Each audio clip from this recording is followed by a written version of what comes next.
कन्यादान वो पल जब पिता अपनी बेटी का हाथ वर के हाथ में रखता है। आंखें नम हो जाती हैं, माहौल भारी हो जाता है। लेकिन ये सिर्फ इमोशनल मोमेंट नहीं है, इसकी जड़ें सदियों पुरानी हैं और आजकल ये काफ़ी डिबेट का सब्जेक्ट भी बन गया है। चलो आज गहराई से समझते हैं कि कन्यादान का ऐतिहासिक महत्व क्या है, ये कहाँ से आया, क्यों इतना बड़ा माना जाता है और अब क्यों कुछ लोग इसे चैलेंज कर रहे हैं। ये उस सामाजिक ढांचे का अंतिम संस्कारिक क्षण है जो हजारों साल से भारतीय समाज को चला रहा है। पिता बेटी का हाथ वर के हाथ में देता है, मंत्र पढ़े जाते हैं और कहा जाता है कि ये महादान है। लेकिन इसी पल एक सवाल दबा दिया जाता है, अगर कन्यादान इतना ही पवित्र और आवश्यक है तो पुत्रदान जैसी कोई रस्म क्यों नहीं बनी? बेटे की शादी में माता पिता उसे दान क्यों नहीं करते? क्या ये सिर्फ इमोशनल भेदभाव है या इसके पीछे कोई ठोस सामाजिक कारण है? इसका जवाब भावनाओं में नहीं बल्कि सत्ता, वंश और कंट्रोल की संरचना में छुपा है। सबसे पहले यह समझना जरूरी है कि भारतीय समाज मूल रूप से पितृसत्तात्मक नहीं बल्कि वंश केंद्रित रहा है। वंश का अर्थ केवल परिवार नहीं था बल्कि संपत्ति, धार्मिक अधिकार, सामाजिक पहचान और उत्तराधिकारी का पूरा सिस्टम था। इस सिस्टम का केंद्र हमेशा पुत्र रहा। पुत्र को जन्म से ही कुल का वाहक माना गया। वही गोत्र आगे बढ़ाता था, वही श्राद्ध करता था, वही जमीन और संपत्ति का उत्तराधिकारी होता था। इसलिए पुत्र को कभी त्याग की श्रेणी में रखा ही नहीं गया। जो चीज छोड़ी नहीं जाती उसका दान नहीं होता। कन्यादान की अवधारणा वहीं से शुरू होती है जहां कुल टूटता है। बेटी विवाह के बाद पिता के कुल से बाहर जाती है, उसका गोत्र बदलता है, उसकी धार्मिक पहचान बदलती है, उसका सामाजिक स्थान बदलता है।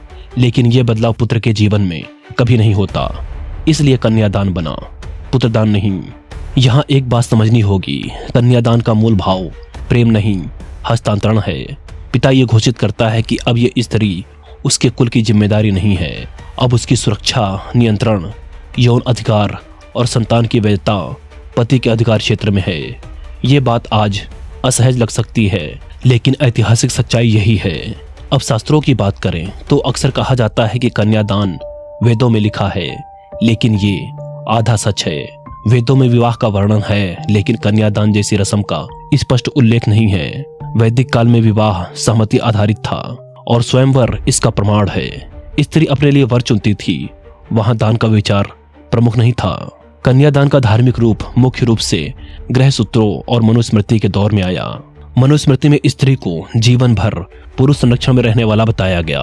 पहले पिता, फिर पति और फिर लास्ट में पुत्र। मतलब कि स्त्री पहले पिता के संरक्षण में रहेगी, फिर जवानी में पति के संरक्षण में और आखिरी में बुढ़ापे में पुत्र के संरक्षण में। इसी सोच ने कन्यादान को धार्मिक कर्तव्य बनाया। पिता अपनी बेटी को पति के संरक्षण में सौंपता है। ये सोच वैदिक नहीं पोस्ट वैदिक है। अब सवाल यह है कि अगर पुत्र भी किसी दूसरे घर जाता है तो उसका दान क्यों नहीं? इसका जवाब फिर वही है, पुत्र कहीं नहीं जाता, वो पत्नी को अपने कुल में लाता है। स्त्री स्थान बदलती है, पुरुष नहीं। इसलिए समाज ने कभी ये कल्पना ही नहीं की कि पुत्र का दान किया जाए। मध्यकाल आते आते यह संरचना और कठोर हो गई।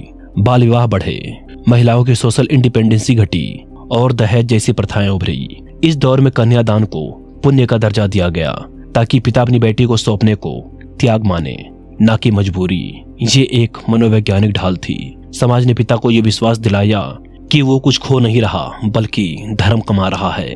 यहीं से कन्यादान और पुत्रदान का फर्क स्थायी हो गया।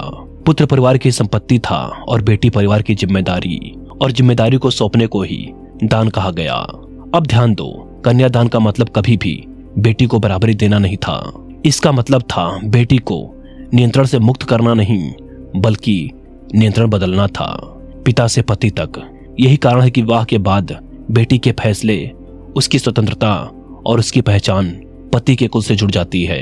अब अगर पुत्रदान होता तो इसका मतलब होता कि माता पिता बेटे पर से अधिकार छोड़ रहे हैं। लेकिन समाज ये कभी स्वीकार नहीं कर सकता था क्योंकि इससे वंश, संपत्ति और पितृऋण की पूरी व्यवस्था टूट जाती। इसलिए पुत्रदान असंभव था। यह भी समझना जरूरी है कि कन्यादान का विकास उस समय हुआ जब विवाह को प्रेम नहीं बल्कि सामाजिक अनुबंध माना जाता था। विवाह से दो कुल जुड़ते थे लेकिन नियंत्रण एक तरफ रहता था। पुत्र कुल को बढ़ाता था, कन्या कुल को स्थानांतरित होती थी। इस गणित में दान केवल एक दिशा में संभव था। आज लोग पूछते हैं कि अगर बेटी भी माता पिता की जिम्मेदारी निभाती है तो फिर कन्यादान क्यों है। ये सवाल आज के समाज में सही है, लेकिन ये सवाल इतिहास को बदल नहीं सकता। इतिहास ये नहीं देखता कि क्या न्यायपूर्ण है, वो देखता है कि क्या काम करता है, और उस समय यह सिस्टम काम करता था। पुत्रदान न होने का एक और बड़ा कारण था यौन और प्रजनन नियंत्रण।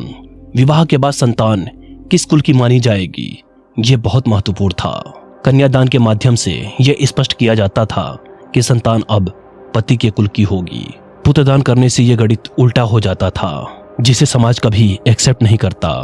इसलिए कन्यादान सिर्फ धार्मिक रस्म नहीं बल्कि सामाजिक घोषणा थी। मतलब ये स्त्री अब इस कुल की नहीं रही। आज इस बात को लेकर अनकंफर्टेबल होना स्वाभाविक है, लेकिन अगर सवाल ये है कि इतिहास में पुत्रदान क्यों नहीं बना, तो जवाब साफ है, क्योंकि समाज ने कभी पुत्र को छोड़ा ही नहीं। अंत में बात सीधी है, कन्यादान और पुत्रदान का फर्क किसी भावनात्मक पक्षपात से नहीं बल्कि उस कठोर सामाजिक संरचना से आया जिसमें पुरुष स्थायी था और स्त्री परिवर्तनीय। जब तक यह संरचना थी तब तक पुत्रदान संभव नहीं था। ये वीडियो किसी को खुश करने के लिए नहीं है, ये उस सच को रखने के लिए है जिसे शास्त्रों ने लिखा, समाज ने जिया और इतिहास ने दर्ज किया। पसंद आए या ना आए, यही कारण है कि शादी में कन्यादान हुआ, पुत्रदान कभी नहीं।